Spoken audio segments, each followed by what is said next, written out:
pleasure to welcome our chief guest, Dr. G.V. Basavaraj, sir, President, Central IAP 2024.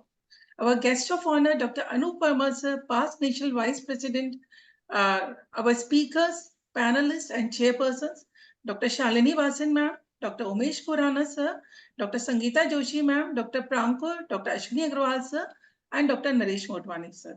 Kavita, Dr. Honorary Secretary General is on board. Sir. Okay, sir, chalta hai. No, sir, it is in my list, sir. I also welcome Dr. Prakash Veer Arya, sir, Secretary Central AHA, Dr. Yogesh Parikh, sir, Secretary National IAP, and all the other dignitaries, Dr. Ashok Mehta, sir, Dr. Madhushri, madam, and Dr. Dr. Galgali, ma'am, Preeti Galgali, ma'am. I welcome all of you on this. Welcome करिए Gita Patil, Dr. Geeta Patil. I welcome Dr. Geeta Patil, ma'am, and Dr. Bafna, sir, everyone on this platform on today. I pay my warm gratitude to all of you for being here today. Now I request Dr. G.V. Basavaraj, sir, our chief guest, to say a few words of blessings to us. Yeah, thank you very much, Dr. Kavita Madam. So, respected our national chairperson of Adolescent Health Academy, Dr. Geeta Patil, and Secretary Prakash Veer Arya ji, and our Chhattisgarh President, Dr. Kiran Makija, my good friend, and AHA Chairperson of Chhattisgarh, Dr. Kavita Madam, Shilpa Bhargav, Secretary, and Agarwal ji, Treasurer, along with our dynamic Secretary of Indian Academy of Pediatrics, Professor Yogesh Parikh, and today's guest of honor, Anup Verma ji, who is my close friend, who has been there since 2018. We were in the EB, so we have closely worked with the things. Of course, Naresh Motwani ji, Sangeeta Joshi madam, and Madhushri Deshpande madam, and all other seniors. Obesity is one of the major problems we all know. It is a silent epidemic which, if you don't act now, it will become an epidemic disease. India is going to be one of the topmost country in the world where obesity will be the major issue. Keeping that in mind, Indian Academy of Pediatrics massively launched a program, IAP ke baad, community ke saath. This is one of the flagship program of an IAP under the great leadership of Dr. Geeta Patil Madam, Kishore Baindur, Dr. Samir Dalwai, Dr. Shantraj. So all of them, and Dr. Amrish Patil, all of them work day and night to bring the lot of clinical material to conduct a massive screening program across the India. I'm sure that today's webinar, which has been Chhattisgarh Academy of Pediatrics, which has been organized, so it is going to be a very useful thing in this regard to solve this major issue. My best wishes to this program. So just I have another meeting. Just please excuse me. Wish you all the best. Professor Yogesh Parikh ji is there. Anup Verma ji is there. Wish you all the best for the program. So I'll be there, but muted. I'll join afterwards after the meeting. Thank you. Thank you. Kavita ji, आप muted है. Kavita ji, unmute करो. Thank you, sir. Thank you for your kind words, sir. Now I request our guest of honor, Dr. Anup Verma, sir, to shower his words of blessings and guidance. Thank you, Dr. Kavita, for this honor to share this stage along with the National President, Dr. Basavaraj sir. Just spoke very wonderful blessings to Chhattisgarh, and the National Secretary, our good friend, Dr. Yogesh Parikh. He happened to be a very active, and a lot of blessings has been given to Chhattisgarh, and we are really privileged that this platform is one of the most active chapter of whole of the IAP is the Adolescent Health Academy, and we are watching, seeing, and following the advices since years. And this time we have a very learned, very active Dr. Geeta Patil as chairing the National Academy. We heartily welcome you, ma'am. and Dr.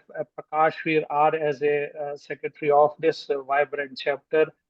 We are aware that our National Executive Board, Dr. Ashok Mehta, is also gracing the occasion, and Dr. Kavita and full of the Dr. Prankur is president of Raipur IAP, Dr. Ashwani, very active member and National Executive Board so many times, and Dr. Khurana and all the speakers and learned members.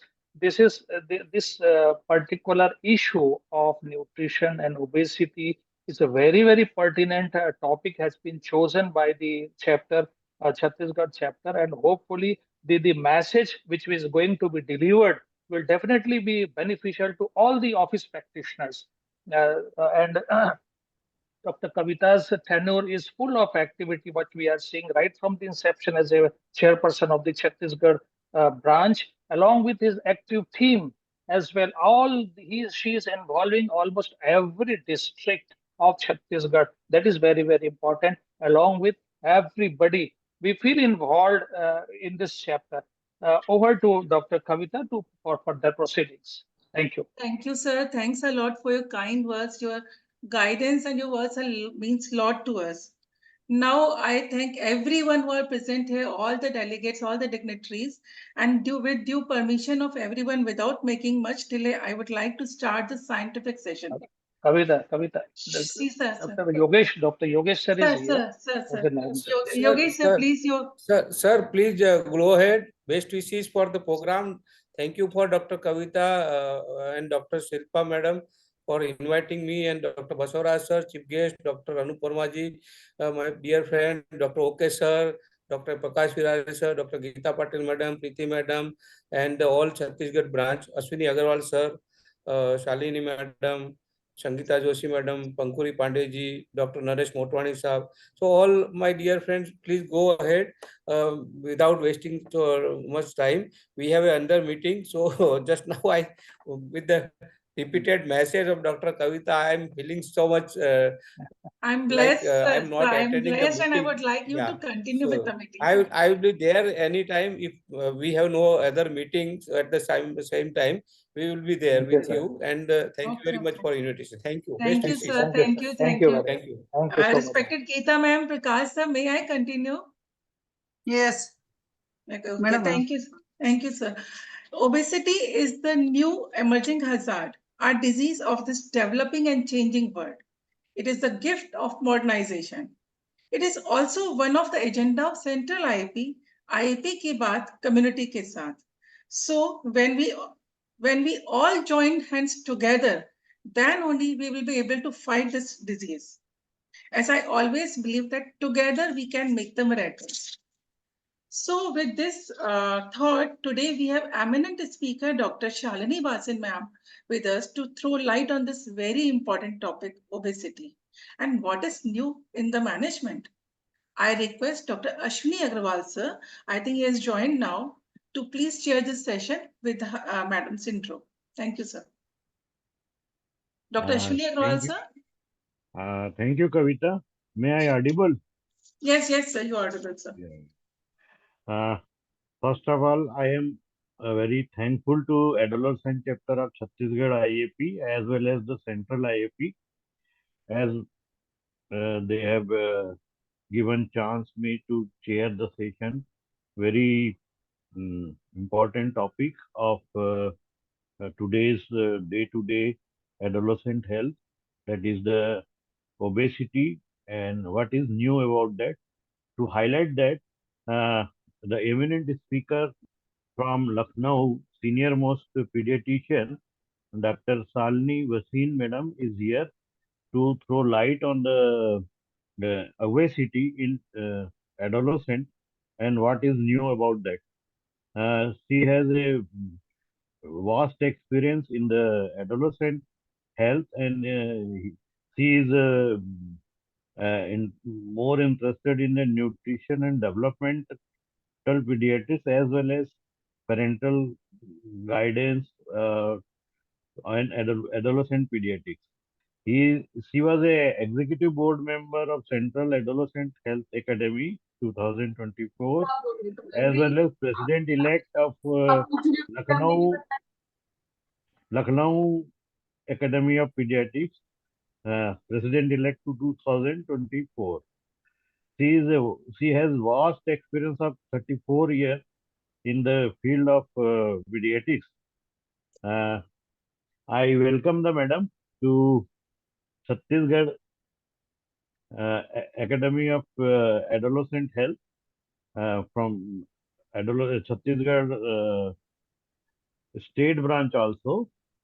And to introduce the subject, adolescent has very new problem. They are non-communicable disease like obesity, which is going to affect his future life. In adult many diseases are related to obesity. Obesity is a mother of many disease in adulthood. So to highlight this, there is multifactorial etiology as well as multidisciplinary approach for the treatment. To highlight that, I invite Madam Shalini to go with their article and topic about the obesity, what is new. Over to Madam. Thank you, sir. Namaskaram and a good evening to everybody, to Dr. Basavraj sir, to Dr. Geeta Patil ma'am, Dr. Prakash Veer Arya sir, Dr. Madhushri ma'am, Dr. Bafna sir, Dr. Yogesh Parekh sir, Dr. Preeti, and of course, Chhattisgarh, Dr. Kavita Mingnani ji, Dr. Avinash Agarwal, Dr. Naresh Motwani ji, and all the dignitaries on and off the dais. There are so many names here. So I may have missed out a lot of them. Thank you very much, and many thanks especially for to Dr. Kavita, who is the chairperson of Chhattisgarh Adolescent Health Academy. And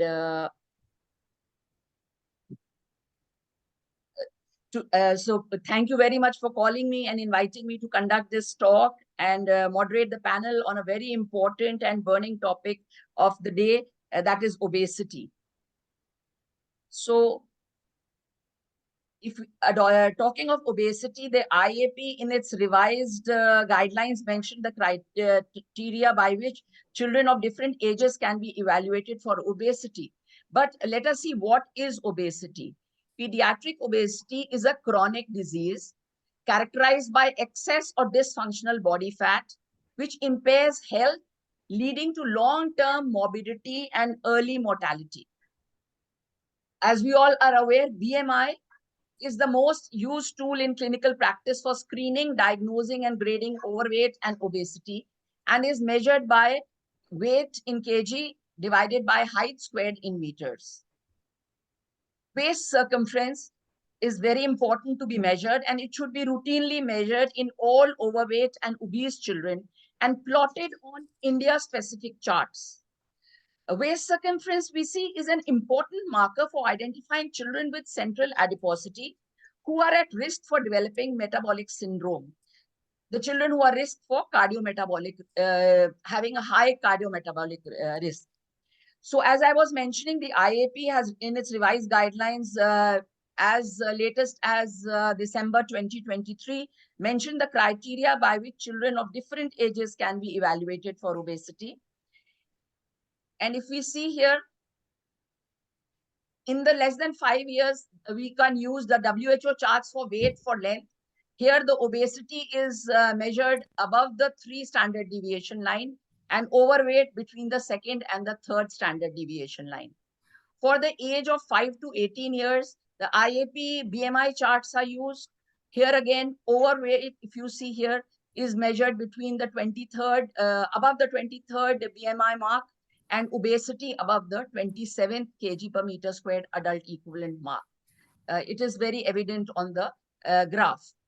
However, if you see, these charts do not tell us about the severity of the obesity.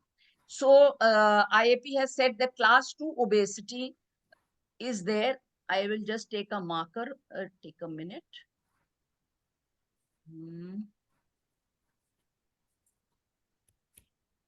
Yes. So you have about 27th equivalent we were showing obesity. But above this line, which is the 35th BMI equivalent, between the 35th and the 40th BMI, here lies the class 2 obesity, and above the 40th BMI lies the class 3 obesity.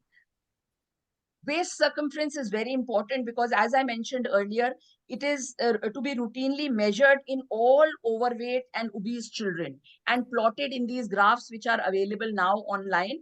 And for girls and boys, they are different lines and they are India specific.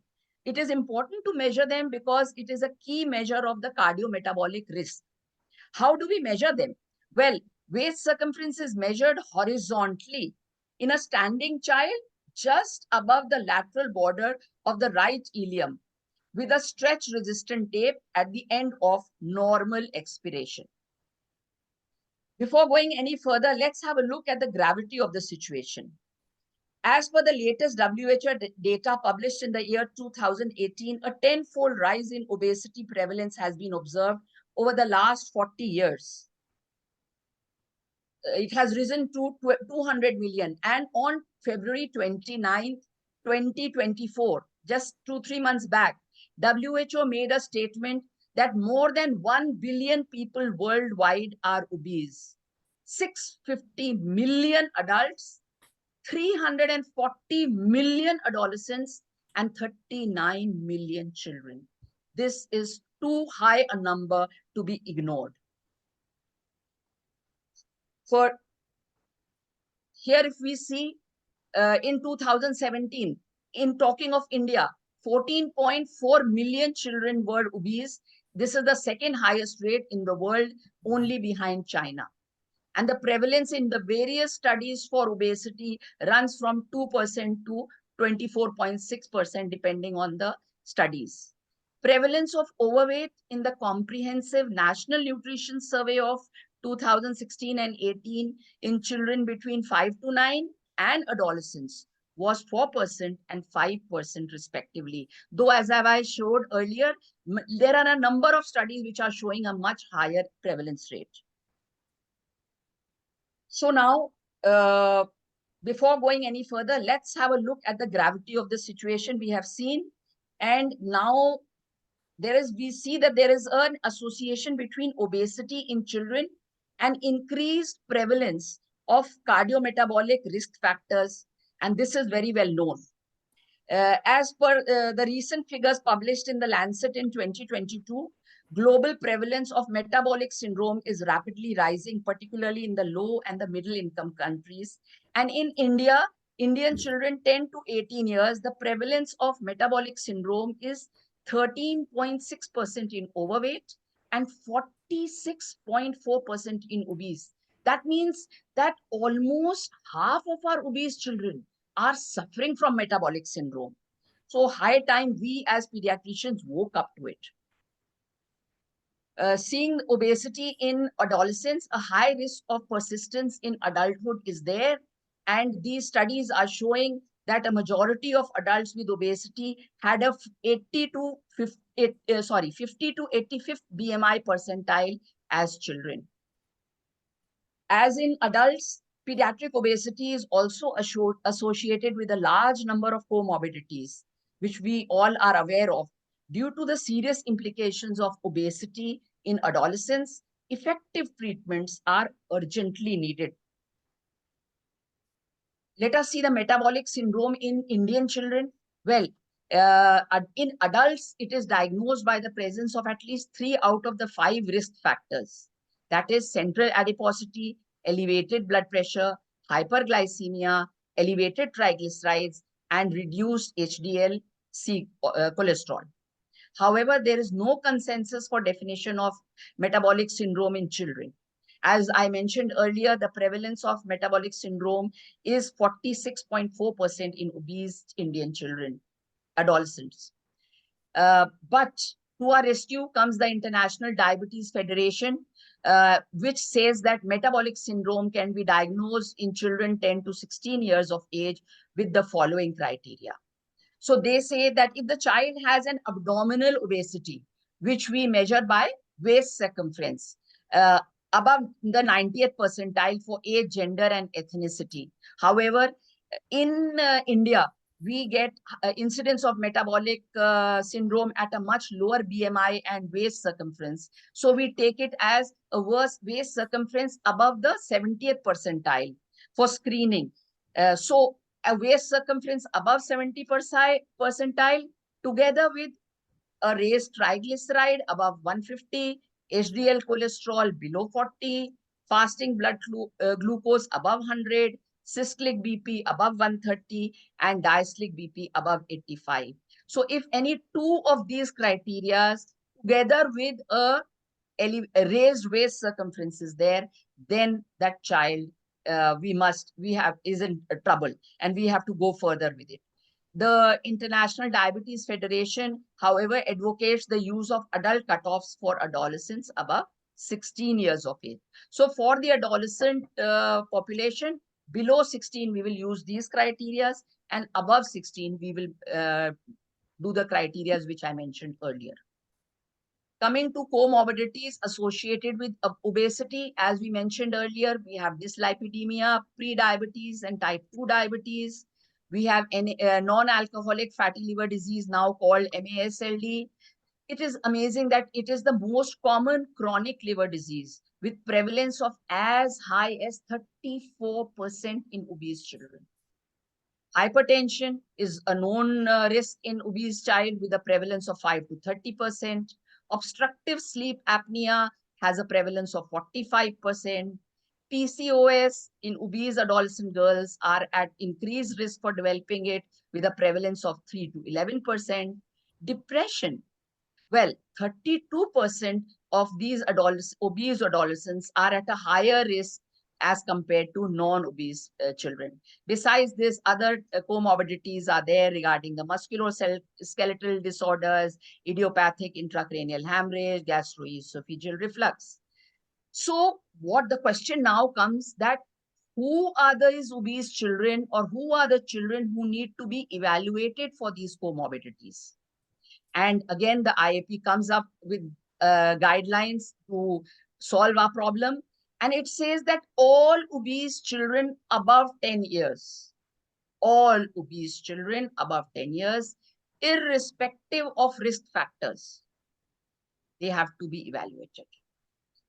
Then regarding the overweight children, so if the child is above 10 years and has either a waist circumference above the 70th percentile or has risk factors like positive family history of obesity, dyslipidemia, premature coronary artery disease, diabetes, or hypertension, then these are the children who need to be evaluated for the comorbidities. I will repeat it here.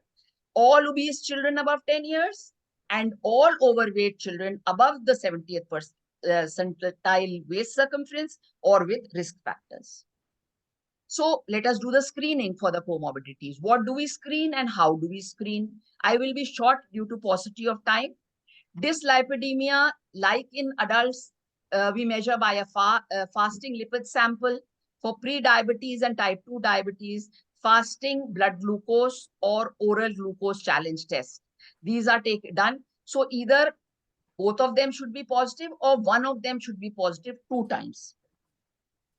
Regarding the non-alcoholic fatty liver disease, ALT is the screening test as in adults, and additional diagnostic evaluation like a fibroscan may be used if the ALT levels are very high, above 80. Then hypertension, elevated BP is defined as BP above the between 90 to 95th percentile for age and gender. And similarly, stage 1 hypertension and stage 2 hypertension are also defined. Obstructive sleep apnea is measured, screened using a polysomnogram. PCOS, a lot of times we have people doing a ultrasound and labeling children as having PCOS, which is not true because it should be diagnosed with the presence of clinical or biochemical evidence of hyperandrogenism after exclusion of other pathologies, in the presence of irregular menstrual cycles, along with dysfunction of ovulation. So the presence of all these three criteria should be there before we actually label a child as having PCOS. Besides this, depression, musculoskeletal disorders, and others are also to be managed. So we see that lifestyle management is the mainstay of management of adolescent obesity. However, this is more effective in controlling overweight mainly, and less effective in severe obesity. Thus, the need for other interventions arises. The 2017 Endocrine Society guidelines suggest pharmacological treatment for adolescents if a formal lifestyle modification program fails to limit weight gain or to improve the comorbidities. So after failure, then we can go in for pharmacotherapy. Lifestyle interventions represent the recommended therapy. Nevertheless, real-world data shows that the majority of adolescents do not achieve weight loss in long term and are reluctant to participate in lifestyle interventions. Having said that, a large real-world German study involving 21,000 children and adolescents with obesity showed that majority of the participants did not achieve weight loss in long term. Furthermore, as we can see, over 90% of adolescents with obesity were lost to follow-up from medical care. Another study from Spain in 2021, it's a recent study involving 1,300 children and adolescents during a 6-year follow-up study, found that although behavioral interventions can be effective, but is highly conditioned by high attritions, and we see that only 7% of the initial cohort completed the 7-year follow-up.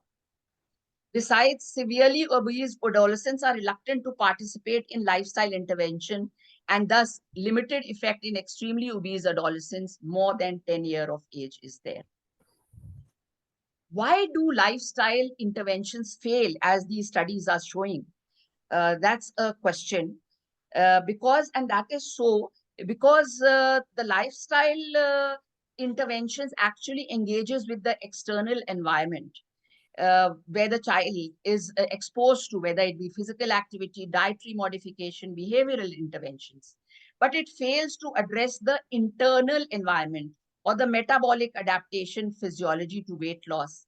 And as per this New England Journal of Medicine article, the counter-regulatory responses persist for up to 12 months and may even be permanent, and they are going to get the body back and back and back to its initial weight.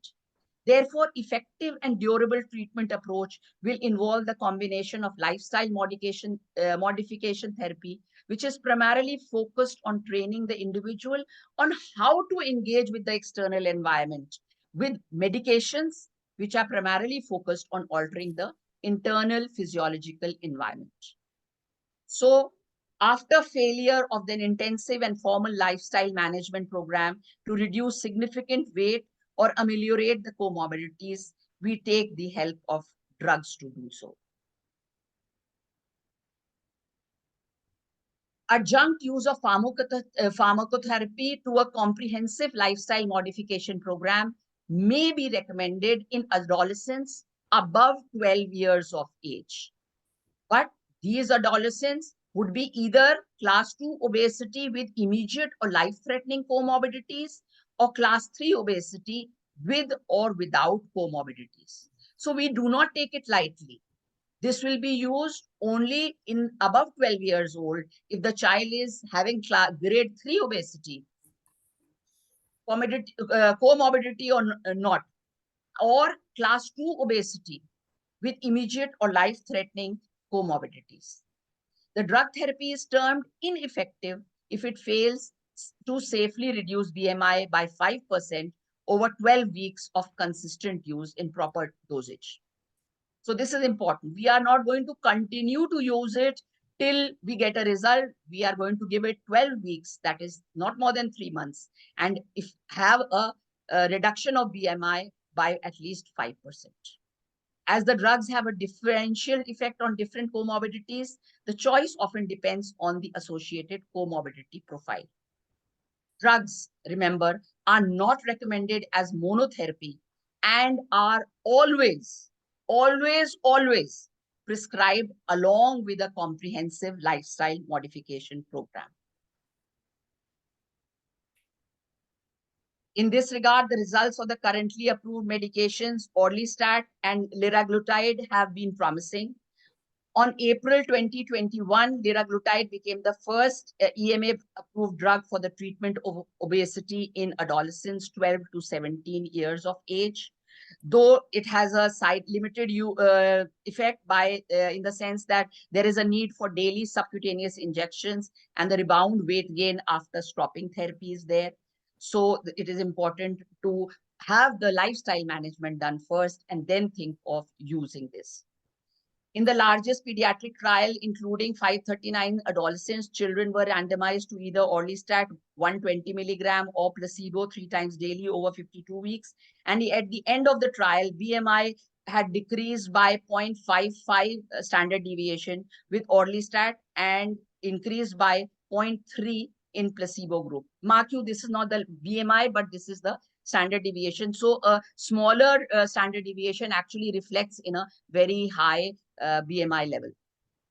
Similarly, an open label pilot study performed over 12 weeks in 11 children with severe prepubertal obesity showed a median loss of 4 kg, closely related to a decrease in fat mass. Efficacy and safety of liraglutide was demonstrated in this also. An average weight loss of 5.4 kg with a BMI reduction of 2.1 was noted. 43% of these children achieved over 5% weight loss. So it was found to be pretty effective. It is an effective drug, but the only catch is injections. And secondly, at present in India, the cost of the drug. The safety and efficacy of the recently approved drug liraglutide was demonstrated in this randomized double-blind trial where 256 adolescents with poor response to lifestyle change recommendations were randomized, and we see a 43.3% achieved a more than 5% BMI reduction, and at 18.7% achieved a more than 5% BMI reduction. So now we have a number of drugs which are there. And as I mentioned, 2 of them, liraglutide and Orlistat, and I told about them. The dosage of liraglutide is 3 milligram daily, the only catch being the subcutaneous injection formulation. And in Orlistat, which is effective and cheaper than liraglutide, we start with a 60 milligram, go up to 120 milligram, 3 times per day medication is to be used. However, remember that when there are chances of rebound increase in weight or BMI once we stop the medicines. So hand in hand, we have to go in with the lifestyle modification. Metformin is mentioned here. However, it is not approved for obesity, but in patients who are suffering from type 2 diabetes or have a psychogenic causes are there we can use metformin also. Follow-up of pharmacotherapy for obesity is very important because otherwise, as I said, we will have a rebound. So follow-up and monitoring is done monthly for 3 months, then 2 to 3 monthly, and discontinuation of medication and re-evaluation can be done if the patient does not have a BMI, more than 4% BMI or BMI Z score reduction after taking medication for 12 weeks at the medication's full dosage. Note, I will repeat, and I can repeat a number of times, that drugs are never recommended as monotherapy and are always prescribed along with comprehensive lifestyle modification program. Severe obesity, that is class 2 and class 3 obesity, presents with a significant risk of comorbidities and early mortality. So in cases with significant lesser success of intensive lifestyle and medical management in weight reduction, surgical weight loss options may be used. Indications are surgical management may be offered to children older than 2 years, same indications as in drug therapy, that is with class 2 obesity and associated comorbidities, or class 3 obesity with or without comorbidities, only after failure of a proper trial of intense lifestyle modification and pharmacotherapy for at least 6 months. तो 6 महीना हमने lifestyle modification and pharmacotherapy कर चुके हैं, and the child is in either class 2 with comorbidity or class 3 with or without comorbidities, that is the time when we think of having a surgery, bariatric surgery done. Remember, micronutrient supplementation and adherence to comprehensive lifestyle changes is very important. And there is a need, all patients need to undergo a psychological assessment before surgery.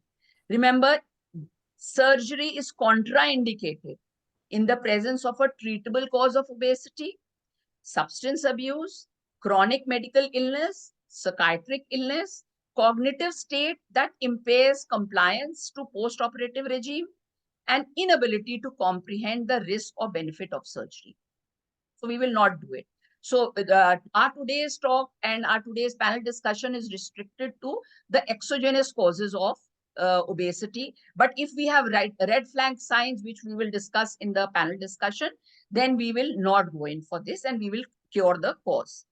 Completion of puberty or growth is no longer a contraindication for bariatric surgery as it was earlier.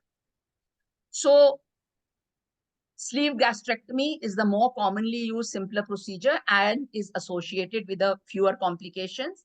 Here, a vertical sleeve is creating.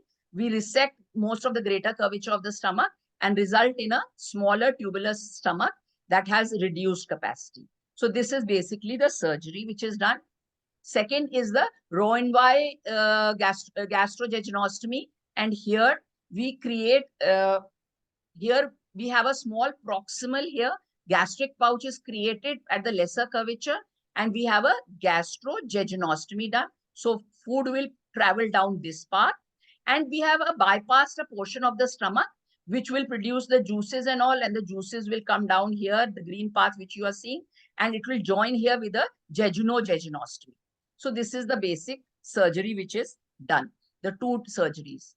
However, close monitoring and long-term follow-up of surgical patients is very important because life and basically this is very important because of understandable reasons. And in these patients, we have to take care that lifelong nutritional supplementation is done, monitoring for deficiencies is done, lifestyle support is given, psychological support is given, monitoring recurrences of comorbidities has to be done, and pregnancy-related monitoring also has to be done. We are aware that minor perioperative risks may occur in about 15% of the patients, and major perioperative risk may occur in up to 8% of patients. So it is to be preferably done, this surgery is preferably to be done in a center of excellence with facilities for post-operative management. We will not discuss the take-home message just now. We'll do it at the end of the our panel discussion. So thank you for now. And I will stop. Thank you. Thank you, Shalini ma'am, for such a wonderful description, for such a wonderful session. And I thank Dr. Ashwani Agarwal, sir, the chairperson. And any questions will be taken later on. Ashwani, sir, would you like to say something? Yes. Yes, sir. Madam, excellent presentation. And few points I want to add.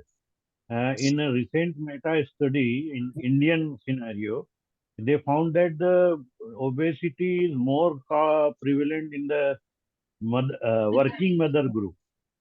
Working mother is one of the factors contributing for the obesity. And even now the prevalence data shows that the more boys are affected than the girls. As regarding the pharmacotherapy, there is an oral semaglutide is available in the market. And what is your experience about that semaglutide in place of liraglutide? Because liraglutide treatment is about 30 to 60,000 rupees it costs for about 2-month therapy. And semaglutide is also costly, but it is much cheaper. And what is the result? We don't know. Over to Madam. Sir, I was not able to get into much detail, find much Indian studies regarding semaglutide. So maybe we will leave it for a later date, or maybe you can, or somebody from the audience can talk about it. We will see to that. But after the panel discussion, I feel. आप अगर कुछ बोलना चाहें तो sir जरूर बताएं. I am personally using the semaglutide for my obesity. Oh, so in adolescence, I was not able to find much detail. So that's why I did skip that part. Yeah. Now I hand over mic to Kavita for the further proceeding. Thank you, sir. Thank you, Excellent ma'am. presentation. Thanks a lot. Thank you for wonderful Thank you. session, sir. Now Thank you, moving sir. to our next session, and that is the panel discussion on adolescent nutrition and what is alarming about this nutrition. So for this session, I request Dr. Naresh Motwani, sir, to chair the session and introduce the panelists. Yeah. Good evening, all. Thank you, CGAHA and Dr. Kavita Bengani, madam, for giving me this opportunity to chair this very important session on adolescent nutrition. I once again welcome and my regards to our Chief Guest, IAP President, Dr. Basavaraja, sir, Dr. Anup Verma, sir, stalwarts in adolescent health, Preeti Galgali, ma'am, Geeta Patil, madam, all the learned experts, Shalini, Bhasin, ma'am, Omesh, Khurana, sir, Dr. Sangeeta, Joshi, madam, Prankur, Pandey, and all the viewers. Dr. Basavaraja, sir, has said already that in the mission IAP ki baat community ke saath, obesity is being dealt with on a mission mode, and the idea is to involve all the stakeholders. And we all know that it is preventable. It is very much preventable. And as per one of the estimates, by 2030, India is going to have half of all the obese children in this world, 50%. So we need to, apart from discussing, we need to take really strict action. It's time to take action now. And I'm happy that we are having a discussion today on this burning topic. So I'd like to introduce all the panelists here. Dr. Shalini, madam, she is from Lucknow. She has been introduced. Welcome, madam. Dr. Omesh Khurana, sir. He has been the professor and ex-HOD of Department of Pediatrics, CCM Medical College, Durg. Sir is also the national trainer for IYCF and he's been the faculty for NCECD. He's also the life member of IAP, BPNI, and Adolescent Health Academy. And he's been the past president of CGAP. Dr. Sangeeta Joshi, madam, she's an MD Pediatrics and a senior pediatrician. She's been practicing pediatrics and neonatology since last 25 to 30 years. And she's a visiting consultant, Star Children Hospital, and her own clinic, child care clinic. Her areas of interest is adolescent counseling and career counseling. Welcome, madam. Dr. Prankur Pandey, he is a MD Pediatrics and Diploma in Allergy and Asthma from CMC Vellore. He is assistant professor in Department of Pediatrics, Pandey JNM Medical College, Raipur. He's the president at present IAP Raipur 2024, and he's the vice president and secretary in the past. He's also the recipient of the Ranjangaon Gold Medal. So without wasting much time, we are all waiting for this panel discussion. I request you to please go ahead with the panel discussion. Thank you. So once again, a very good evening. Once again, a very good evening to everyone. As we heard from everybody, obesity in children and adolescents is a global health issue with increasing prevalence in India. Obesity during childhood is likely to continue into adulthood and is associated with cardiometabolic and psychosocial comorbidity as well as premature mortality. For this, the provision of effective and compassionate care and lifestyle management tailored to the child and family is very important. So to get a practical experience of lifestyle management, let's... Madam, you are muted. So to get a practical experience of lifestyle management, let's start with a case, and a warm welcome to our panelists today, as Dr. Motwani mentioned about them, Dr. Omesh Khurana, sir, Dr. Sangeeta Joshi, and Dr. Prankur Pandey. So let's start with the case next. So here we have a family of 5, where the father is a shopkeeper by profession and weighing 92 kg with a height of 172 centimeter. Mother is a school teacher, 86 kg and height of 157 centimeter. A youngest child, Dave, 4-year-old with weight 15 kg, height 92 centimeter. Second child, Anand, 12-year-old and is around 40 kg with height 135 centimeter. And eldest is Geeta, who is 14-year-old, weighing 72 kg and a height of 160 centimeter. So with this, next, I would like to ask Dr. Prankur, sir, how would you do the overweight or obesity assessment of this family, the whole family? Good evening, everyone. I would like to thank Adolescent Health Academy for giving me this opportunity to share this with stalwarts. So to begin with this case, as we all know that BMI is the most useful clinical tool for screening, diagnosing and grading the overweight and obesity. So let's have a look at the BMI of parents first. So father's weight is 92 kgs and height is 172 centimeters. And his BMI is 31.1 kg per meter square, and he is falling into class 1 obese category.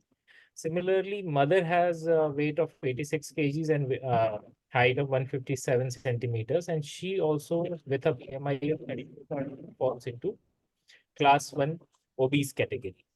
So now, before evaluating the kids, as madam already told, we would like to revise the IAP recommendations on evaluation of childhood obesity, which states that for children less than 5 years of age, weight for height should be used as a parameter to classify overweight and obese, and the WHO growth standard should be referred.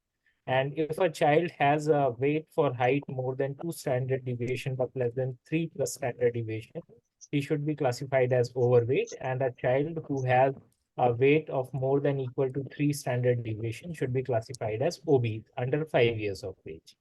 In Indian children who are between 15 to 18 years of age, BMI should be used as a parameter to classify into overweight and obesity. And since the Asian population has a higher adiposity, we have lowered the cutoff of the BMI for Asian population, and IAP BMI charts have been customized to according to the WHO and IUTF suggested cutoff, and we classify overweight as a BMI of more than 23 adult equivalent and obese as a BMI of more than 27 adult equivalent instead of the usual cutoff of 25 and 30. And also to grade obesity into class 1, class 2, class 3, to grade the severity of obesity to class 2, the BMI is between 120 to 140% of the 27th adult equivalent. And if it is more than 140% of the 27th adult equivalent, it is class 3 obesity. So now look at the kids here. So the youngest kid, Dave, is 4-year-old, weighs 15 kg and height is 92 centimeter. Looking at his weight for height, as of now, it is falling between 85th to 97th centile, which as of now looks normal. But we know that the height definitely 92 centimeter is somewhere around 3rd centile for his age. So this kid needs follow up for the growth velocity and height velocity. Now coming to another 12 years old and weighs 40 kgs and height is 135 centimeters. His BMI is 21.9 and it is falling above the 23rd adult, and hence he can be classified in the overweight category. Now, eldest one, Geeta, has a BMI of 28.1 and it is way above the 27th adult equivalent, and she is definitely obese. Well, Dr. Prankur, I would like you to also throw light on the extended BMI charts and waist circumference charting as we have discussed earlier. As you have already told, ma'am, the BMI charts which we use routinely contain the 23rd and 27th adult equivalent, which can give us an idea whether the child is overweight or obese but it cannot give us an idea whether the child has a severe obesity, class 1, class 2, or class 3 obesity. So for that, we have extended BMI charts. So these extended BMI charts have two additional lines of class 2 and class 3 obesity, which correspond to more than 120 to 140% of adult equivalent of 27th adult equivalent. If it is class 2 obesity, it is above 20% of 27th adult equivalent. And if it is class 3 obesity, it is above 140 adult equivalent. So these extended BMI charts can be used to classify obesity into class 1, class 2, and class 3, and can be helpful in deciding treatment options and also monitoring response to it.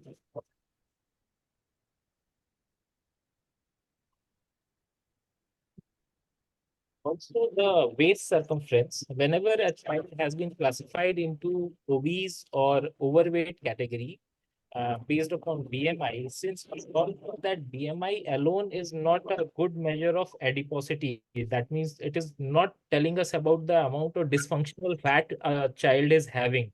Hence, BMI should be combined along with waist circumference, which is a better measure of central or visceral adiposity. And if a child in Indian scenario, if a child waist circumference is more than 70th percentile, according to the age and gender wise waist circumference chart, the child is having central adiposity or visceral adiposity. And this, when combined with BMI, has a better sensitivity in labeling obesity pertaining to cardiometabolic risk. So there have been population specific and age and gender specific waist circumference chart developed by Dr. Khadekar et al. So these should be used in plotting the waist circumference of the Indian children. So, Dr. Prankur, what salient points in history and examination would you like to cover for this patient as well as for other obese patients and overweight patients? In general, ma'am, in history, we should be first focusing on dietary history as what is the composition of the diet which the child is having. What about the physical activity of the child, whether he's living a sedentary lifestyle, how much is the screen time, how is the school performance of the child, is there any history of obstructive sleep apnea, how is the sleep hygiene of the child, birth history, especially if the child has been born IUGR, or developmental history if we want to rule out some chromosomal abnormalities or syndromic obesity, that is more important. Drug intake like use of steroids or anti-epileptics which can cause obesity has to be ruled out. So we should also inquire about substance abuse. In female child, we should look at irregular menstrual history, which can be a pointer towards PCOS. Psychological assessment as to having any eating disorder or any anxiety or depression, which might be the root cause of obesity in the child, has to be looked after. And also, if the obesity is causing poor self-esteem in that child, has to be looked up. Also, we should screen for comorbidities and look at the screen time. And also, we should take the family history for hypertension, heart diseases. So these all points should be covered in general in case of any child who is classified as overweight or obese. And examination, as we already discussed, anthropometry is most important for children less than 5 years of age, weight for height, and for more than 5 years of age, we plot BMI. Along with that, we have to look at the body fat distribution. We can measure waist circumference for central adiposity. We have to do SMR. We have to rule out precocious or delayed puberties. We have to look at the syndromic features in physical examination. Blood pressure measurement is also very important. And also we have to look at the pointers like acanthosis, violaceous stria, or xanthelasma while doing skin examination. We should rule out abnormalities like slip capital femoral epithesis or tibia vera, genu valgus. Hepatomegaly is a pointer towards non-alcoholic fatty liver disease that should be looked after in examination. And we should also find out signs of hyperandrogenism in kids who are overweight or obese. So in general, these are the points which should be covered in history and examination.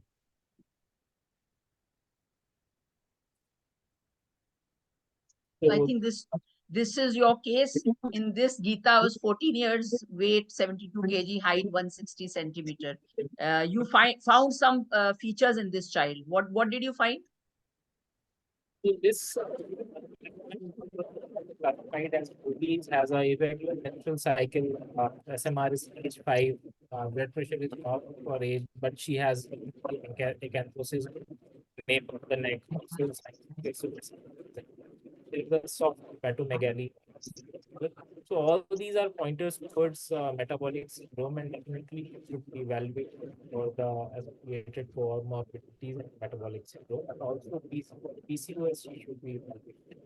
It should be also evaluated by a gynecologist.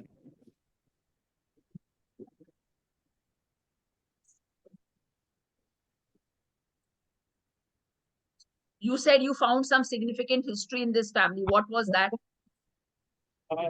This family, ma'am, looking at the dietary history, the family had a habit of having food ordered through Zomato every weekend. At home, the eating pattern was less fruits and vegetable by children, frequent use of breads and noodles, and also intake of soft drink.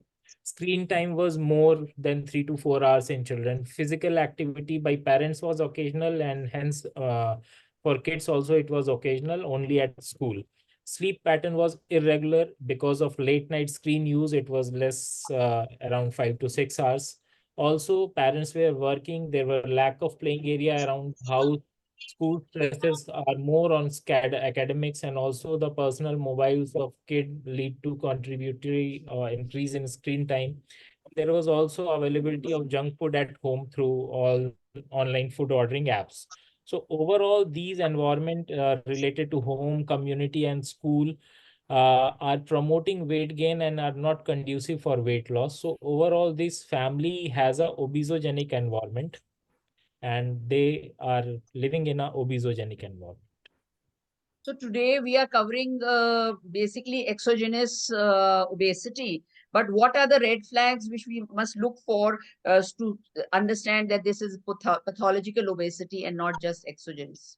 Since exogenous obesity is the most common type, unless until we find any red flags, we should not be evaluating the child for the causes of obesity. So the red flags which have to be looked after to find out the causes of pathological obesity, which can be a pointer towards pathological obesity, could be very early onset obesity, especially less than 5 years of age, if it is associated with very rapid weight gain. Also, if there is short stature for age, and for mid-parental height, there is poor linear growth. If there is hyperphagia, any dysmorphism noted in the kid, or if there is any associated feature like developmental delay, vision abnormalities, or behavioral problem, or any history of steroid intake, features suggestive of hypogonadism. If we are seeing all these or any of these features, our mind should get alert towards the possibility of endogenous obesity. Dr. Prankur, could you also highlight what investigations you would like to do for the children of this family? As we already said, ma'am, investigation should be ordered only to when we have in mind red flags which are pointing towards endogenous obesity. Otherwise, the goal of investigation is to screen the kid for associated comorbidities and metabolic syndrome. Unless until we have a child who is obese, having short stature with poor growth velocity, which can be a pointer towards endocrine disorder, the child should not be investigated for endocrine disorders unless until we have short stature and additional diagnostic clues. That is the recommendation as far as investigations are concerned. Genetic testing definitely should be done if there is very early and very rapid onset obesity in children less than 5 years of age. Also, they have associated clinical pointers towards syndromic obesity, or if there is a family history which is suspicious of syndromic obesity, we should be doing genetic testing. And as far as exogenous obesity is concerned, we should look at the liver enzymes, fasting lipid profile, fasting blood glucose, glycosylated hemoglobin, and also USG abdomen to rule out fatty liver and polycystic ovarian morphology of the ovaries.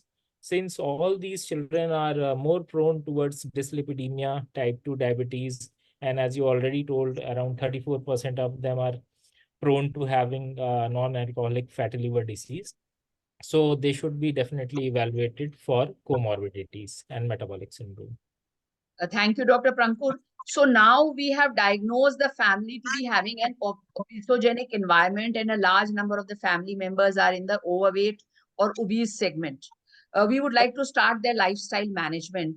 And the first pillar in this management is healthy and regulated diet. So in order to simplify nutrition education of the family, there is a traffic signal system. So Dr. Khurana, I would like to request you to kindly explain this to us. Thank you very much, Dr. Shalini Madam. I first of all take this opportunity of profusely thanking the leadership of IAP, Professor Basavaraja, Dr. Parekh, Dr. Geeta Patil, Dr. Preeti Galagali, Dr. Prakash, Dr. Pukhraj Bafna, Dr. Anup ji, Ashwani ji, Kavita ji, Arun Agarwal, and Chairperson Dr. Naresh Motwani for facilitating this important discussion. Well, the IAP Presidential Action Plan is very, very clear. IAP की बात community के साथ. So, taking this index case and seeing the data which has been presented by Dr. Shalini Madam, and she has emphasized aptly very well that lifestyle modification is very, very important. And it is something like a tree. Tree के जो roots होते हैं, one has to analyze the root cause. And the root cause of obesity is a very important cause is what type of food that we eat.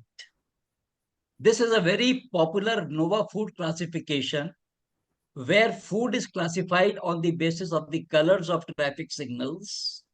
We can consume the green food, the yellow food, but the red are the categorized under ultra-processed foods. Now, what are these ultra-processed foods? These are the foods where the natural food is taken. मान लीजिए कि दूध को लिया, and then the chemical constituents, the natural food का जो constituent है, it has been deconstructed and additions are made of flavors, colorants, cosmetic additives into a highly profitable, unhealthy commercial product. So we have to see to it that our teens, our children, they do not consume these unhealthy commercial products, and we'll see it next. So in this red classification, the red, let us focus on the red, which we can also say as junks. There are carbonated beverages, we know a big list. There are snacks with high sugars, chocolates, creamy biscuits, high-fat food, burgers, pizza, French fries, which this family is consuming, high-sodium food, chips, noodles, etc. But let us see the products. Let's go to the canteen of the school. And in the canteen of the school, such types of carbonated beverages are stacked in. They have got a high sugars. Imagine thumbs up bottle, 100 ml contains 10.4 gram of sugar. See, 100 ml contains 10.9 gram of sugar. But when the child takes, the child will consume the entire 300 ml pack, and therefore it will be 30 grams, more than 30 grams during the meal time. Next. Children, they buy kurkures, they buy biscuits very, very freely. Or these are available in perhaps every family, every household. Let us see kurkure. 34.6 gram of fat, 19.7 gram of fat in Oreo. Total sodium in Kurkure, 894. Oreo biscuit, sodium is 420. So when we are having, the child is consuming Kurkure or Oreo, fat and sodium is consumed in addition to high sugar. Next. So, sir, the Now history this is is, yes, madam. so the history is suggestive of high consumption of junk food by these children. What is the appropriate advice you would like to give to on nutrition to this family? Because we Yes. saw that they're eating a lot of junk food. So we know that these children, this family was getting junk food through Zomato. And these are the various Domino, KFC, McDonald's, Pizza Hut. So the teenagers' favorites are all these junk food shops. So one has to teach them not to consume the junk food. So before we teach them, we should understand what is junk food. Next. Junks, they contain high quantity of fat, sugar, salt, preservatives, caffeine, coloring, and flavoring agents. Whereas our body needs, the proteins should be, the junk food should be avoided. We should have a balanced diet with good quantity of proteins, fiber, vitamins, and minerals. Next. So we have to say no to these items: pizza, burger, cookie, potato chips, even samosa, jalebi, all these energy drinks, cold drinks, juice, all these things, they contain high sugar. So we have to educate them to avoid these things. Next. So say no to all these cold drinks, energy drinks, packed fruit juices. But then for survival, we have to give something. So for survival, buttermilk, panna, lassi, homemade lassi, not Amul lassi. Buttermilk, that is lemon water. Panna, the best drink is water. Now this water, it can be even charged. If suppose we say some positive things to the water and then consume the water can also be charged. This is coconut water. So these have to be consumed at home. Next. We have to say no to various types of chips, various types of, several types of biscuits, noodles, etc. And say yes to the alternatives like dosa, makhana bhel, soybean cutlet, various types of fruits, fruit salad, murmura, and these can become the content of the tiffin. Next. There is a concept of food exchanges. कि ये नहीं खाना तो फिर क्या खाना है? So instead of pizza and burger, these are the alternatives, the various types of sprouts that we have. High caloric, high fat, high cost, low fiber, and poor quality is the characteristic of this junk food.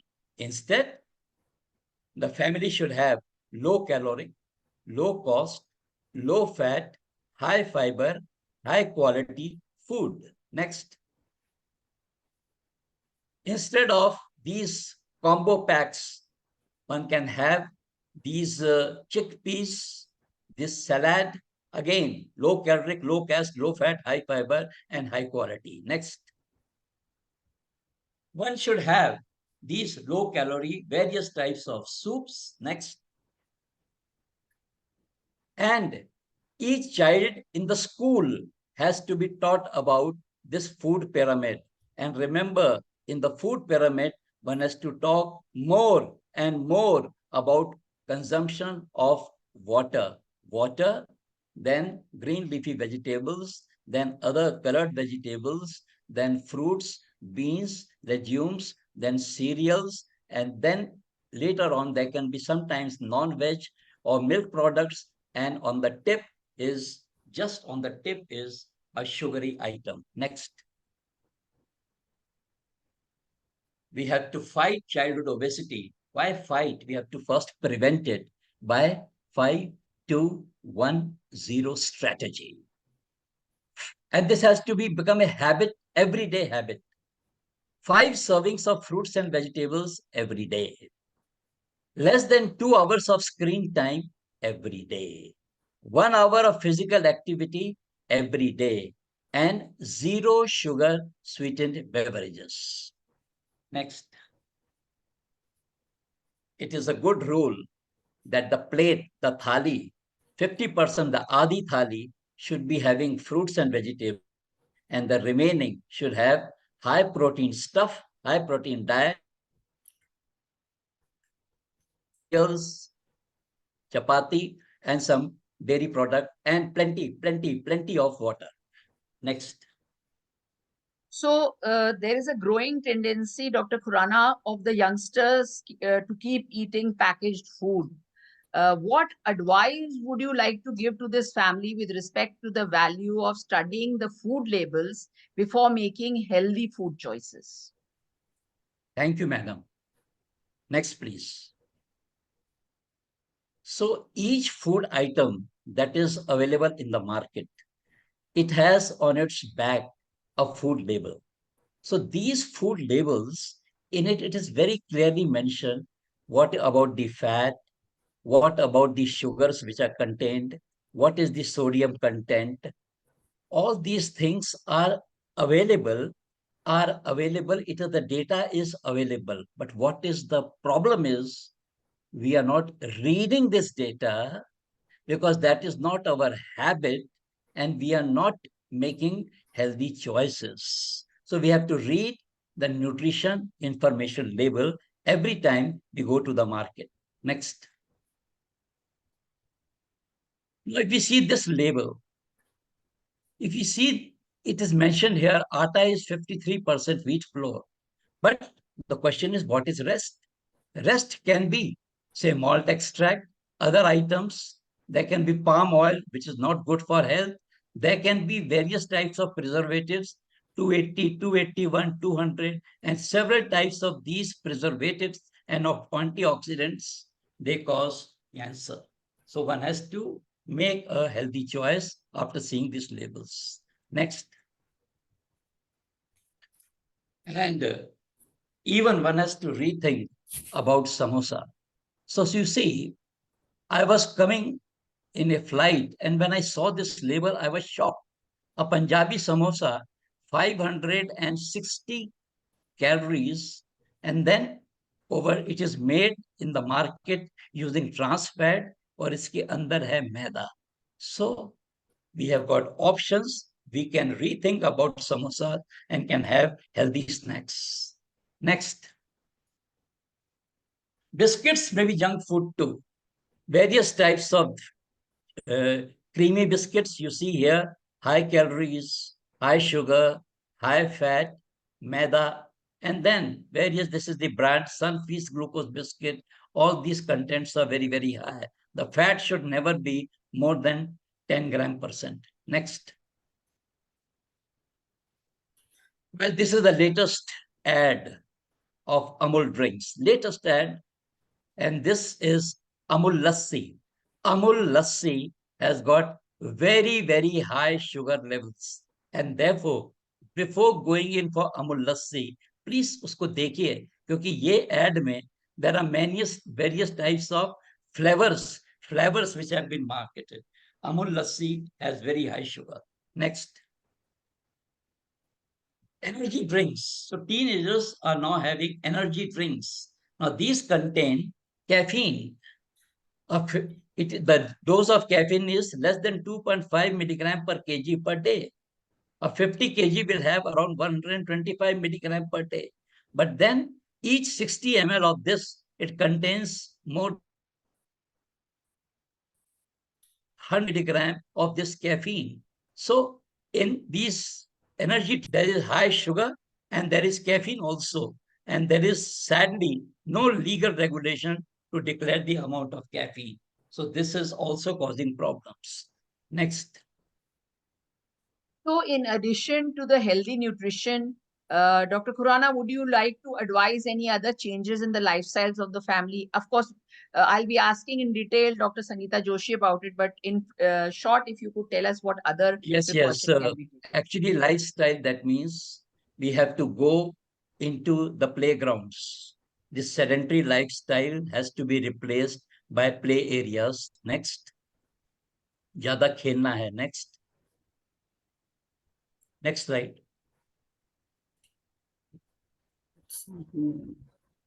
Dr. Prankur. Okay, so the last May, I would like to mention in 2 slides the role of IIP members.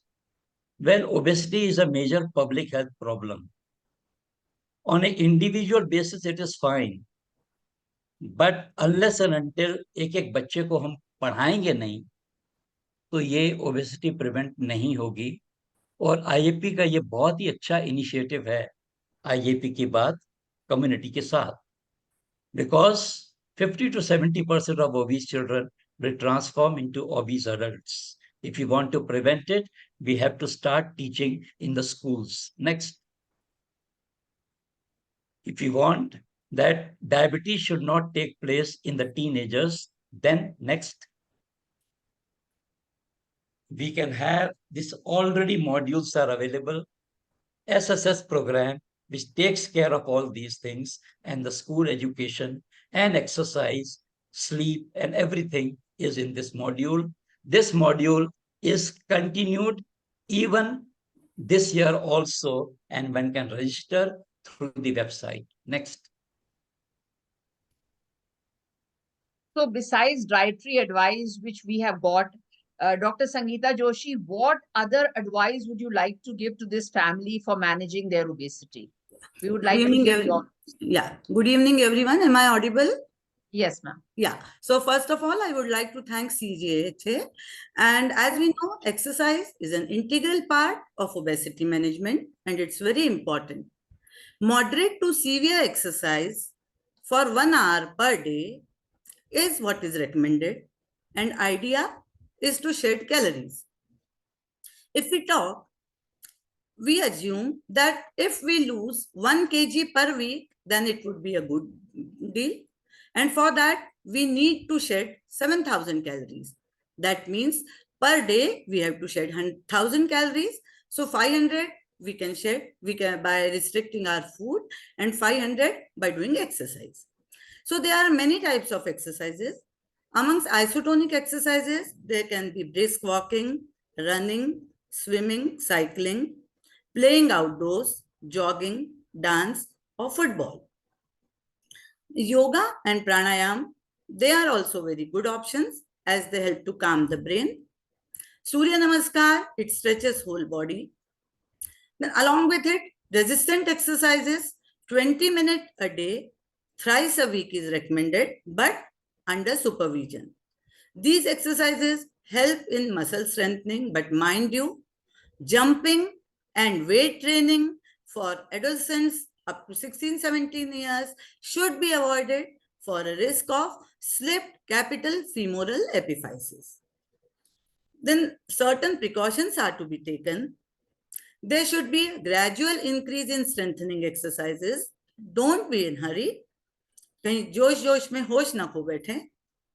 should be strictly done under supervision of trained personnel, and body should be well hydrated. We should drink about 2 to 2.5 liter water a day. Roughly, we can calculate as 1 liter for 20 kg. About sleep, I would say adequate sleep is very important. 8 to 9 hours of sound sleep is a must as it helps in recovery. The leptin hormone from adipose tissue and ghrelin from gut, it helps in regulating appetite. Due to inadequate sleep, leptin release is less, leading to less satiety, and high ghrelin leads to increase in appetite, and thus the child ends up eating more. So it's very important to take proper sleep. Then there are certain sleep etiquette, sleep hygiene, which everybody should follow. Be consistent sleep at proper time. it's duty of a parent to make his child sleep maximum by 10 o'clock at night. Make sure bedroom is quite dark, relaxing and comfortable. There should be no electronic device in the bedroom. May it be phone, may it be iPad, may it be computer. Avoid large meals and caffeine or alcohol. And child should exercise during daytime so that he can have proper sleep at night. Next, please. Now, screen. Screen should be restricted to 2 hours other than the screen time for studies. Many a times, children, they watch movies or TV and go on eating. But this should be stopped, as if we do both the things together, we end up eating more and snacking increases. Similarly, exposure to commercials while watching, they show many tempting things which we end up buying and go on eating more junk. So this should be stopped. Now, another question, is gym advisable? Many a times in our clinic, जब adolescents आते हैं, अपने parents के साथ आते हैं, parents का usual question होता है, मैडम बच्चा बहुत पीछे पड़ा है, क्या इसको जिम भेज सकते हैं? मदर सेज, मैडम लड़की अकेली है, कोई उसके साथ नहीं है, क्या उसको जिम भेज दें एक्सरसाइज के लिए? सो moderate exercise in gym under supervision may be useful. In tier 2, tier 1 cities, there is scarcity of space and children, they don't get any open space for exercise. If they go to gym, regularity is maintained.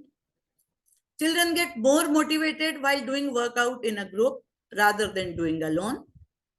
They can discuss with their peer groups going to gym without chances of being judged. But mind you, again, I repeat, weights and resistance training should be avoided in growing age. Next slide, please. A psychological handling.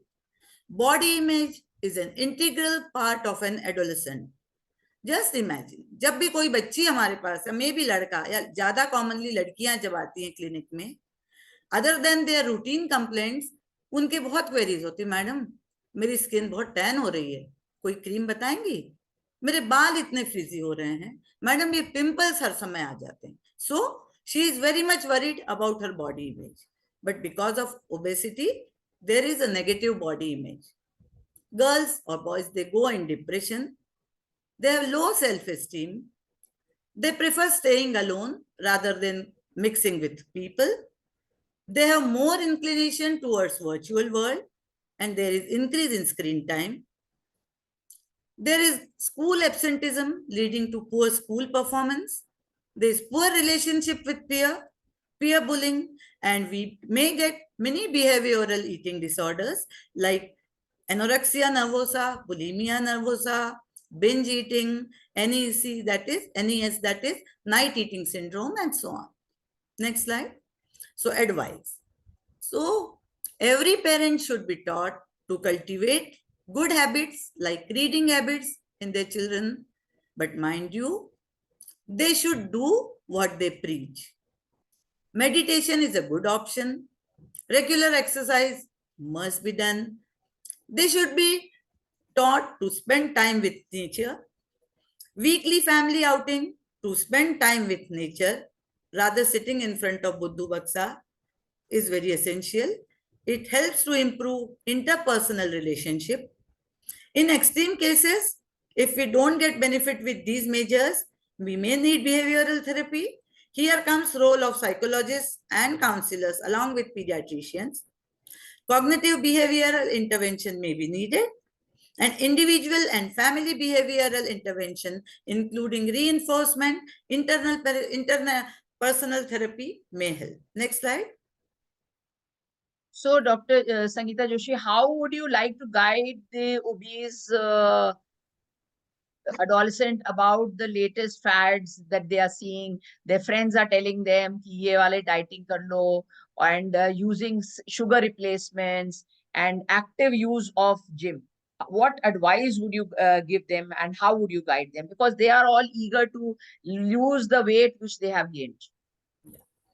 So diet fads, ये आजकल बहुत ही common है. When children or adolescents or maybe adults, जब उनको exercise या diet से they don't get benefit, उन्हें लगता है, कोई उन्हें सलाह देता है अरे कीटो कर लो, कोई कहता है नहीं नहीं कीटो से ज्यादा अच्छा तो है कि तुम डिटॉक्स करो, कोई कहता है अरे इंटरमिटेंट फास्टिंग देखा है दीक्षित का. So fat diets, they are considered as magic bullet for long-term problems. There is temptation of reducing weight quickly. They promise magic food or combination and implies that food can change their body chemistry. These type of diets, they exclude or severely restrict one or more food groups, which can deplete our body.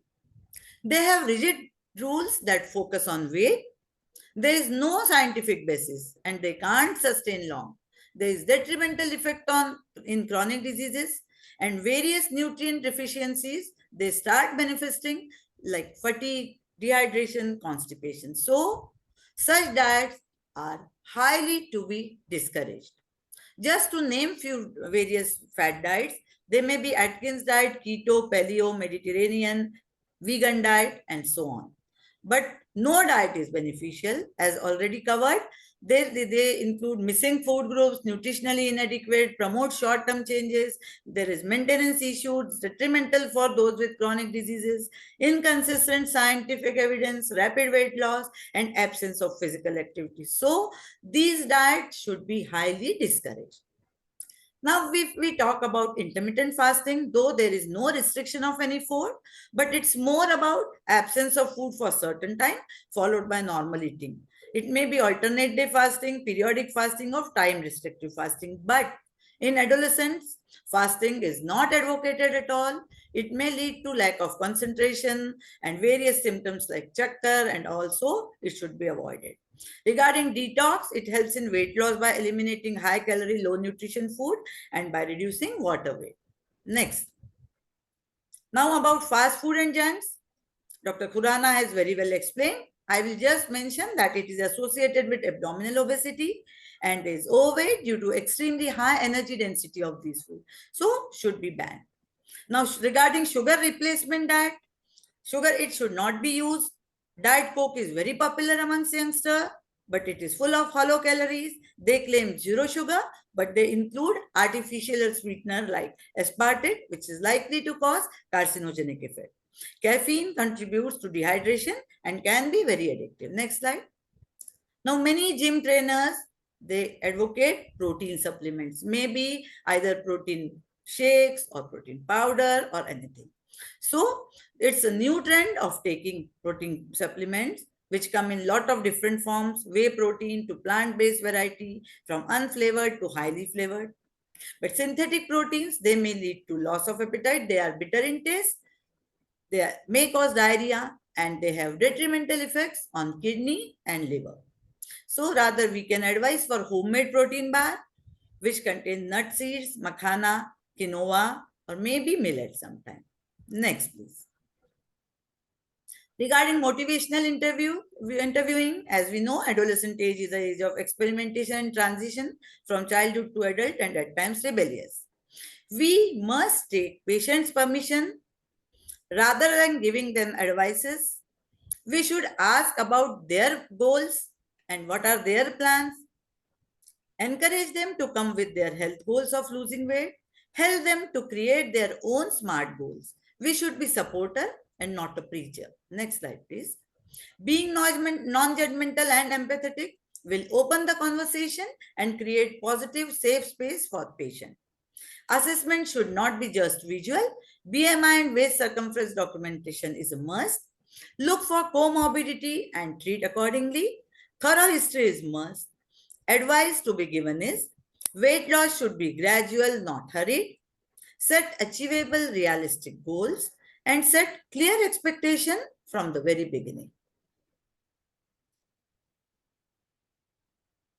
So thank you, Dr. Sangeeta Joshi. And thank you to all my panelists for giving such a comprehensive advice regarding lifestyle management in cases of overweight and obesity.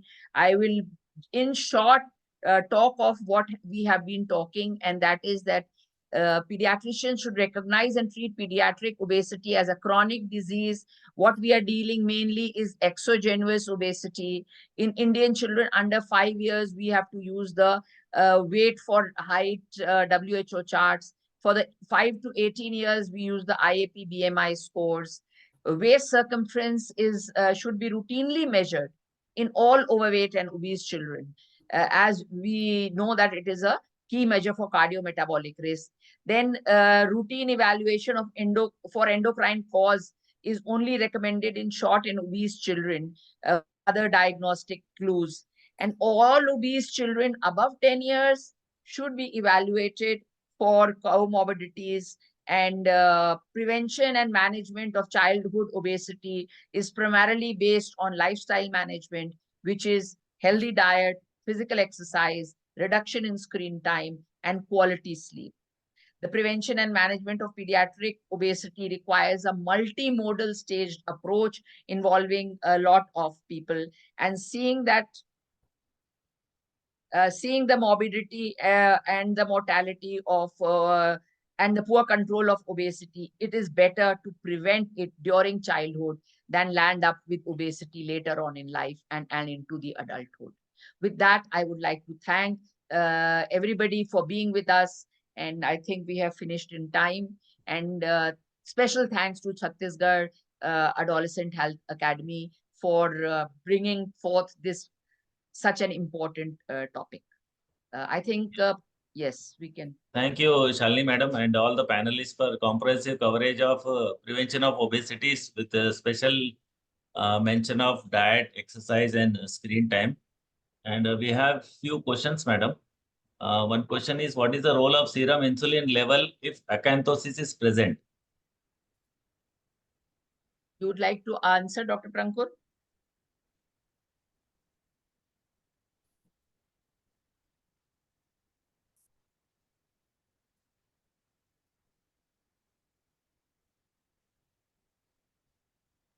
So basically, when the acanthosis is there, it represents insulin resistance, and hyperinsulin, it is a hyperinsulinemic state.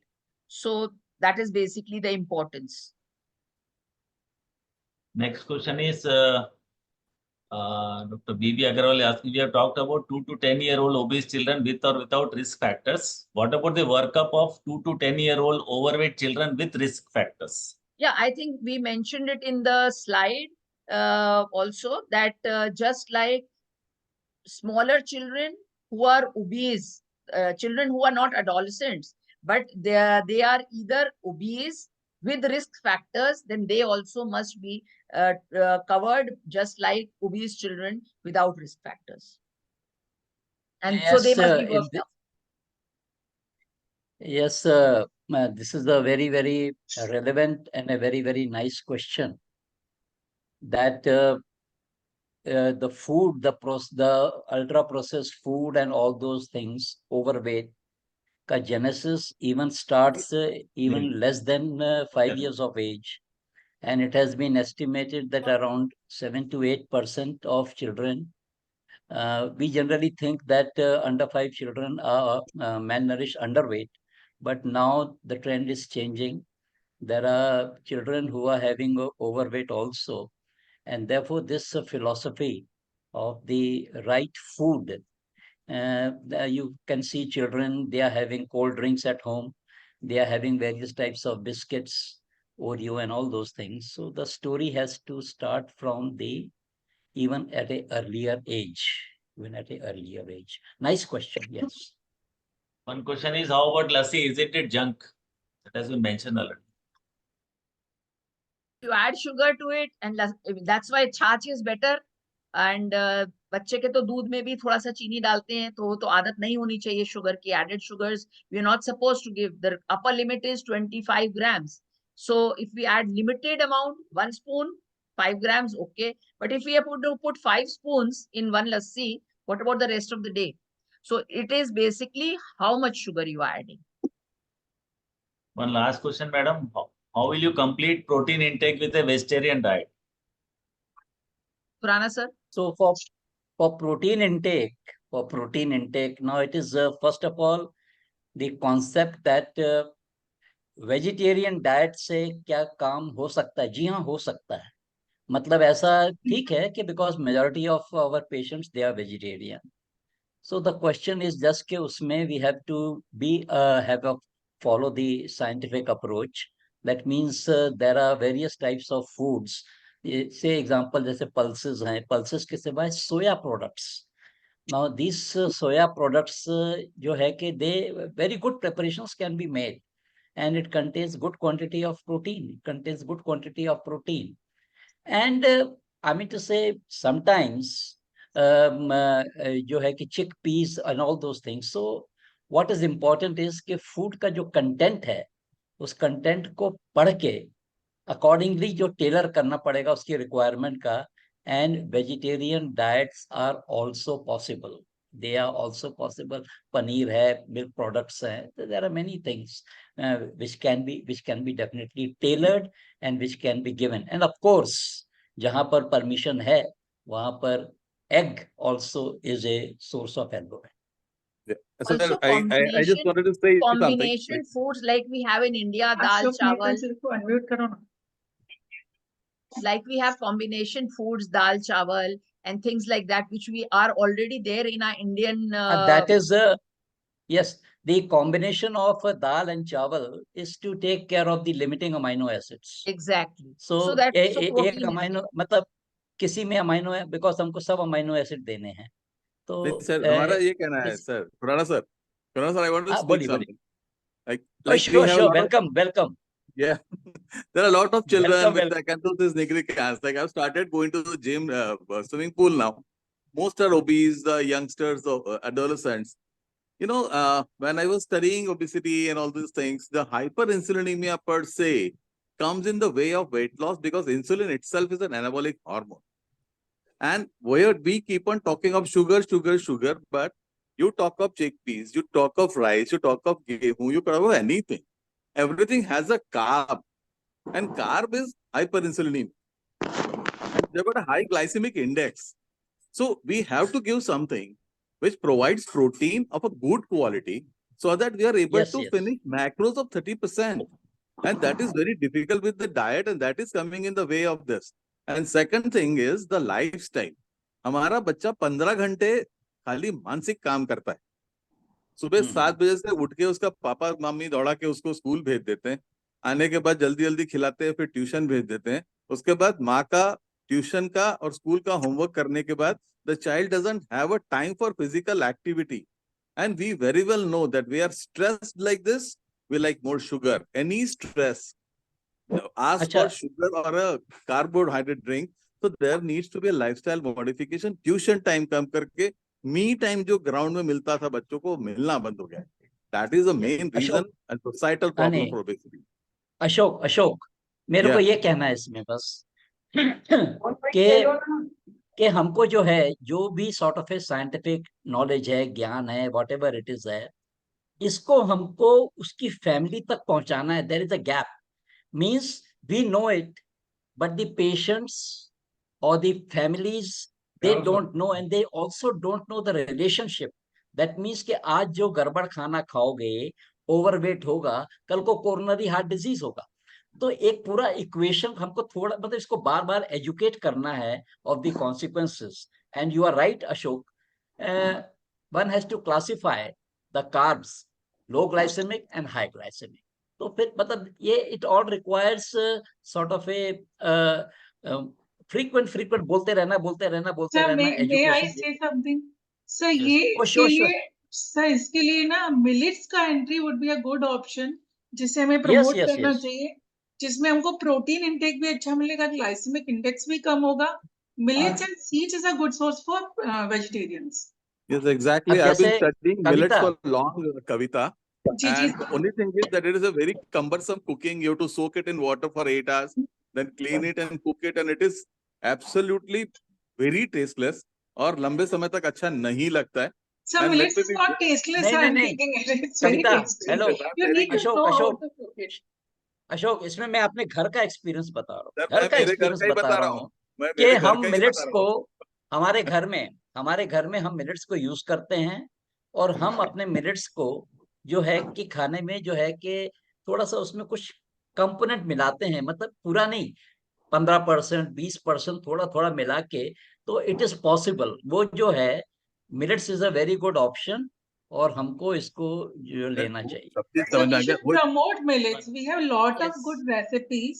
No, We should definitely promote millets, and that is going to be the millet good के option. आटे भी मिल रहे हैं, millet के पोहे भी मिल रहे हैं, millet के ढोकले भी बनते हैं, मजा बिल्कुल नहीं आता है। But the Sir, thing आप is, सर सर आप रायपुर ऑनलाइन में आइए, I'll ऑनलाइन take you. बहुत अच्छे अवेलेबल हैं recipes and substituting millet madam मैं मनीषा मिलेट विद शुक्ला से राइस। टच में हूँ, who is a celebrity in millet cooking का chef. I am in touch with her. I have been talking to her, but in spite of it, it is Sir, difficult to. Raipur में there is one millet Bapna restaurant only. Only I one know. Bapna ji, millet restaurant. Bapna ji, And yummy होती है sir Bapna जी, recipe. मुखराज Bapna जी भी बोलना चाहते हैं कुछ। एक workshop होना चाहिए, I think, how to cook regarding millets. Yes. वो तो मैं बिलासपुर में करा देता हूँ सर, बंदे हैं यहाँ पे। I can जो lead that. I'm a good cook in millets. Hello. Good evening, everyone. I'm Dr. Kaptan from Ranchi, and it was a wonderful webinar. I have just two things to say. One is that, we are all the time worrying about what children are eating up to the age of 2 years. And like salt and sugar, if we don't get them to add salt and sugar, children are not so fond of salty and sugary food. Similarly, because it is so widely available, many children start having junk food even before the age of 2 years. So this should be definitely be part of our recommendation, that up to the age of 2 years, it should not cross enter the child's mouth. So the attraction for this also becomes less. Of course, all the other things. And the other thing that I was saying, that we are so realized that how important it is physical activity. And since children are so long in schools, we must get the education department to get this 1 hour of physical activity done in school itself. Because once they are home, there are so many other things to do. So if we can do that, so we should also have coordination with the education department. Secondly, the recommendation of 1 hour physical activity is not 1 hour at a stretch. It can be 20 minutes morning yoga, exercise, some skipping, some divided 20 minutes in break time and 30 minutes period of sports period. The tragedy nowadays is, and we've been seeing in our city, that most of the places, excepting for the time when they have the display of physical activity, they do not conduct the sports period at all and take it for a subject. Yes, that's right. Madam. Because when we were in school, we used to get lunch break, then play hour, and activity period was once in the week. Dr. Pokhraj Bafna wants to say something, I think. We have amongst us Dr. Pokhraj Bafna. Rajnandgaon में कभी भी कोई conference में जाइएगा, वहाँ vegetarian खाना ही मिलता है, बहुत अच्छा खाना मिलता है. And doctor Padmashri Pukhraj Bafna has got a tremendous experience in this area, interaction with schools. तो मेरी रिक्वेस्ट है कि बताएं सर कुछ आप अपना. बताइए sir. It was a pleasure to see Dr. Shalini after a long time. We met at Amritsar, if you remember, Dr. Shalini. Sir, बिल्कुल. डॉक्टर खुराना कह रहे थे राजनांदगांव के कॉन्फ्रेंस में बढ़िया खाना मिलता है, बट दैट खाना doesn't increase obesity, remember that. आज तो सिर्फ सुनने का मन है, कहने का सब कुछ कह दिया लोगों ने, nothing is left now. Shalini started very nicely and ended with Joshi, Sangeeta. Excellent, excellent. In fact, these programs, IAP की बात with community के साथ, ये तो हर स्कूल में अब होना चाहिए पूरे देश भर में. That's what I remember. That's what I would like to advocate. And the only word I would like to say is, it was one of the best symposia and webinars I ever had so far as IAP की बात with community के साथ is concerned. Thank you, Omesh and Shalini ji, for remembering me. Thank you so much. Sir, thank you, sir. Thank you, sir, for kind words. Geeta Patil madam, आप थोड़ा सा बोलिए ना. Doctor Geeta Patil. Sir, I think most of the things you have covered, all of you. It is a pleasure to listen that our IAP Ki Baat community ke saath is taken forward in such a way. Khurana sir, Sangeeta Joshi, and mainly our Shalini Bhasin, who has brought out all the important points. And very important is relapses of obesity is very commonly seen. So behavioral treatment is required.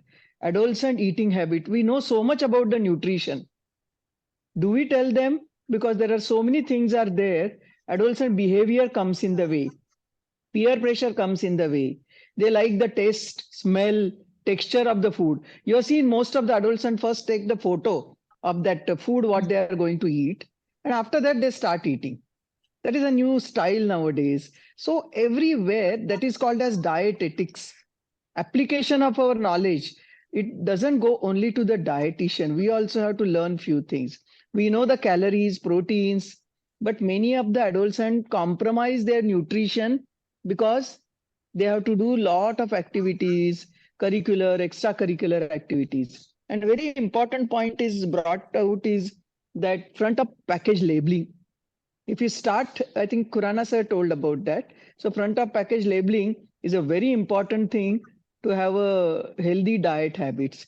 Food fats, very important. Sir, intermittent fasting, one observation by the expert is they develop eating disorders because first of all, they are very prone for the eating disorders. And this eating disorder, apart from it was told that it affects the concentration because of hypoglycemia and their activities are unpredictable. They develop a eating disorder if you ask them to do intermittent fasting. So that's all is my take, sir. Everything was very fine. Thank you very much. I was listening because everybody was talking so well.